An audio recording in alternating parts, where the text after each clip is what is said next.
我有2天时间，去哪些地方比较好呢？对于一个工程人来讲，我觉得雅加达的地铁还是可以看一看的。认为我们中国的企业，特别是地下工程领域的企业，在这里你认为有什么样的机会？应该讲，印尼在基建方面，它的需求是非常大的。我不知道白老师对雅加达的地铁怎么看？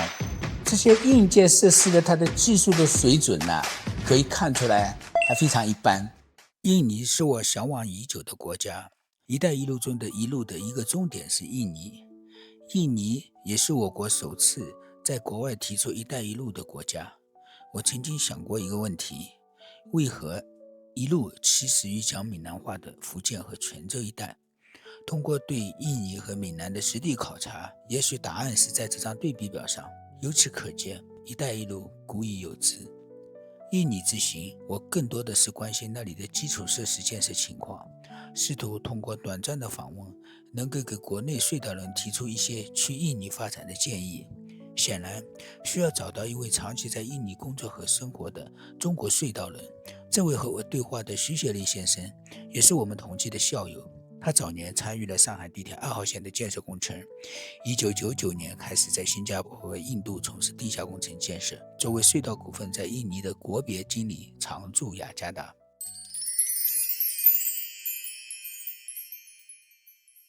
学林啊，非常高兴在雅加达见到你。我记得1999年那个时候您工作时间还不到2年，对，不到2年就到了新加坡。对，所以时间一晃也真快哈。对，今天我们在这里见面，这是我第一次到雅加达，其实也是第一次到印尼，所以我对印尼的一切都是会非常的感兴趣。但是我时间就2天，你对我这个行程的安排有什么建议？如果在印尼或者说雅加达2天的话，其实还是一个不错的安排。印尼的首都是雅加达，很多人无论去巴厘岛还是去印尼别的地方，都会从雅加达这边作为转机的一个地点，也是文化方面、经济方面、商贸方面，它依然是一个中心。政府部门的首都也都是在这里。好比是我们现在做的这种制造楼，也是雅加达市府的产业的雅加达地铁的办公室也是在这栋楼里面所以说如果对于一个工程人来讲，如果要造访印尼的话，雅加达应该也是首选地。我有2天时间，去哪些地方比较好呢？我觉得雅加达对于我们来讲，可能就是除了雅加达传统的市区以外，我们现在在的这个区域以外，可能有一个地方是比较吸引人的，就是它的老城。殖民地时期，荷兰东丁印度时期留下来的建筑啊，它的总督府啊，现在改建成了一些博物馆呐，是值得一去的。还有可能是北部的新城，所谓的新唐人街那边也是新来的中国人比较乐意去。对于一个工程人来讲，我觉得雅加达的地铁还是可以看一看的，因为雅加达现在有的地铁，它是南北线有一段已经开通了。其中有5个站是地下段等一下我们可以去看一看就在这边楼下有一个地铁站。还有一个我们工程界或者工程人很关心的就是雅万高铁，这个作为我们国家的一个形象吧，而且是我们这个高铁系统的就是城建制的一个系统化的一个输出，这个对我们国家整体形象在印尼的提升作用也非常大。所以呢，我建议白老师可以也抽空去感受一下。到时候你可要陪我去了那是一定的，一端是在这边的雅加达，另外一端是万隆。万隆这个名字对于中国人来是非常熟悉的万隆会议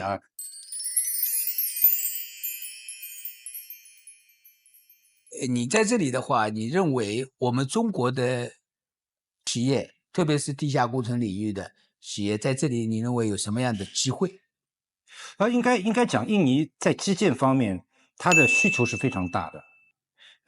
我们可以看到雅加达这样作为一个2000多万人的一个城市，如果你算上所谓的大雅加达的一个概念，就是把雅加达周边的这些城市放进去的话，它的人口甚至要超过上海。但是它在公共交通方面的发达程度非常欠缺，地铁现在只有短短的一段10几公里。所谓的这条南北线的北延伸段还在做，做完了可能会增加4、5个站。但是我觉得很受鼓舞的是什么呢？就是它的东西线也要马上拿出来了。如果没有意外的话，今年的下半年可能第4季度会正式的推出，而且有计划做地铁的城市还包括东爪哇的省会泗水苏拉巴亚，然后那个登巴萨他们也有做地下轨道交通地铁的这个方案。前期的研究，这个事情也说前前后后说了10几年了。就是他们的规划至少有3个城市要做地铁对，那比越南还多了一个城市。越南是河内和胡志明，对。他这个规划是谁帮他做的呢？雅加达是最早其实是日本人杰卡帮他做的，这个现在也是杰卡的投资。现在在建呢也是基本上是一家日本公司，然后加一家本地公司，这样联营的这样的一个组合。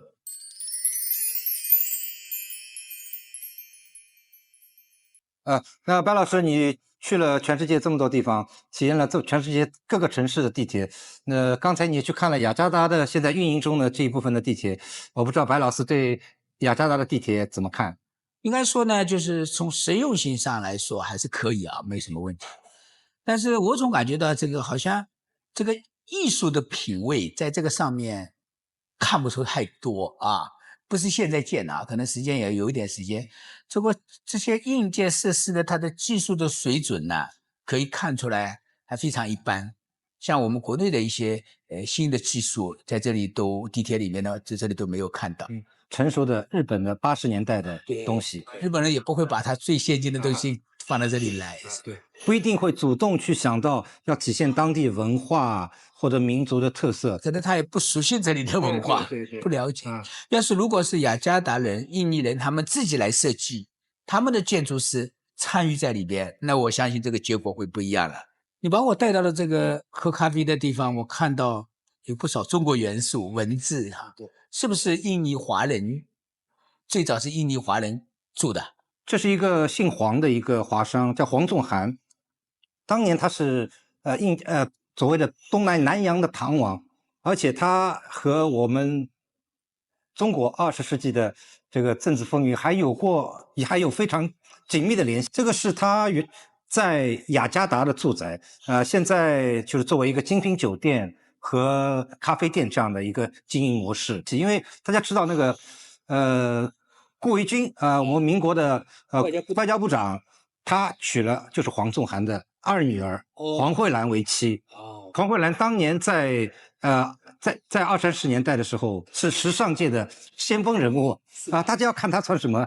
据我所知，我们的那民国的外交部长好像也是上海出生的，也是一个一般的一个中产阶级吧，用现在的话是中产阶级，也不是很富有的。这个藏人的这么富有的，那对他这个外交部长来说，在经济上是不是会一定的程度的支持啊？对他的工作有一种支持啊？顾维钧在任英国大使的时候，大使馆的装修就是他老丈人出的钱所以说他这个黄仲涵对他这个女婿在外交工作上面的金钱方面或者是经济上的支持，他是非常不遗余力的，是吧？就说这个钱实际上照理是应该民国政府出的钱，可是他老丈人用私人的钱去帮他的官邸去装修了，去什么样了？所以是海外华人对当时民国政府的一个支持。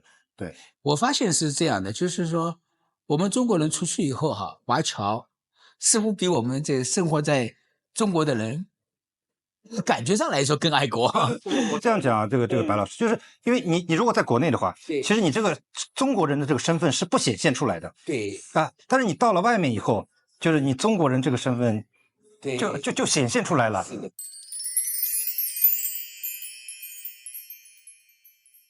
那今天我们现在在高铁上了哈，然后你能不能介绍一下雅万高铁的它的一个商业的模式？雅万高铁由中国和印尼方共同出资来组成了这家公司叫 KCIC， 印尼方是占了60%的股份，中方是占了40%的股份，建造、车辆提供、信号也都是每个层面都是由中方和印尼方的公司共同参与的。现在的运营也依然是中方在继续提供帮助。可能过一段时间，运营方可能会完全交给印尼方来做。你在这里2年多了，对，应该说也接触了不少印尼人哈。对。你认为印尼人和我们中国人相比，他有一些特别跟我们差别比较大的个性，主要体现在哪几个方面呢？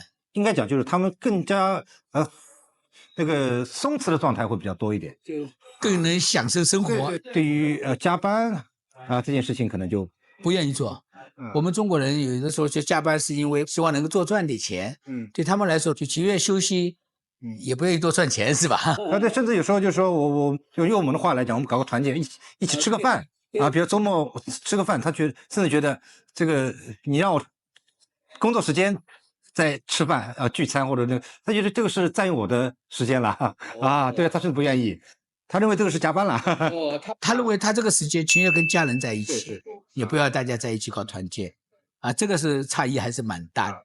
我的新加坡朋友告诉我，他说印尼人的话，他对人比较客气哈，就是不愿意让别人感觉到他冒犯了他。那么对你来说，怎么来判断他接受了你的建议或者你们的方案？你是怎么来判断他？那就要进一步的接触了，就是进一步接触，就是看看大家是不是真的愿意，至少花一些工作时间，大家去继续探讨。如果他不愿意花更多时间或者投入他的资源那就说明他不怎么愿意跟你做。他愿意投入一些资源，包括他的员工来特地再和你探讨或者花一点时间，那么可能就有我有一个同学，他原来做中东项目，中东人、阿拉伯人，比如说跟你说是明天，不是我们中国人理解的明天，明天是未来。你这里的话，他们如果说明天的话，是指的明确的明天呢，还是说未来啊？这种误解我在这边都感受不多了。对，但是在雅加达，可能大家知道雅加达的交通比较糟糕，但是开会就是有时候约定的开会时间，可能大家都会谅解。我们每个中国人，至少像我这个年龄的人，都会用中文唱一首印尼的民歌《梭罗河》。那首那个美丽的梭罗河，对吗？对呀。你在这里2年多，你能不能用印尼语唱一段呢？